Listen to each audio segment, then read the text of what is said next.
The fast-moving story of American Bowe Bergdahl and the firestorm over the deal that released him from captivity.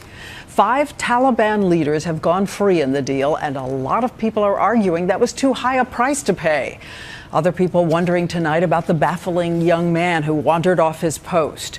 The only thing everyone seems to agree on, those sent to his rescue were heroic. Our coverage of the release of Bowe Bergdahl begins with ABC's Global Affairs correspondent Martha Raddatz. Martha. Good evening, Diane. Tonight we are hearing stunning new accusations from the soldiers who served with Bowe Bergdahl and those who risked their lives to save him, with even a former senior defense official tonight calling Bergdahl a deserter. Tonight, the question, who really is Bowe Bergdahl?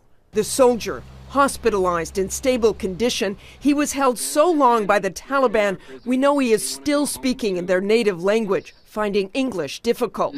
Let me go, get me to come home.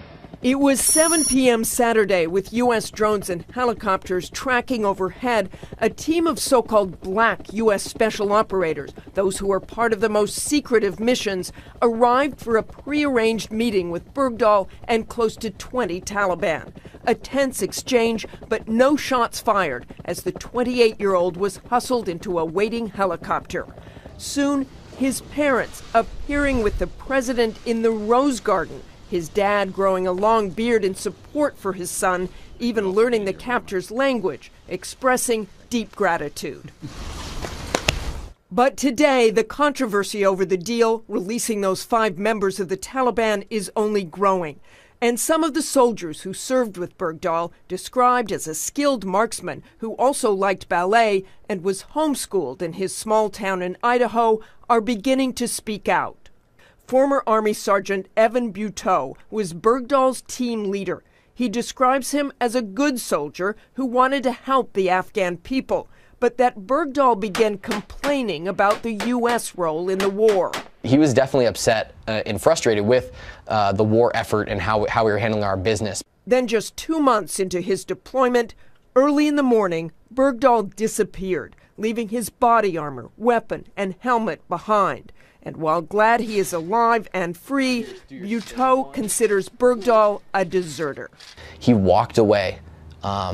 He walked right off the base. The fact of the matter is he deserted us in the middle of Afghanistan to go and find the Taliban.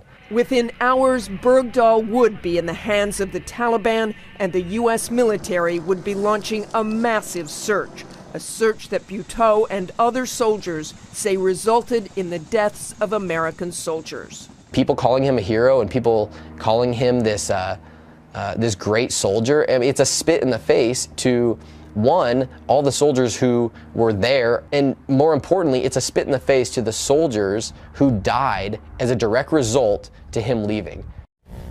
The Pentagon has never on the record said that Bergdahl walked away from his post, but the former defense official agreed with Sergeant Buteau, saying that he believes Bergdahl was seeking out the Taliban.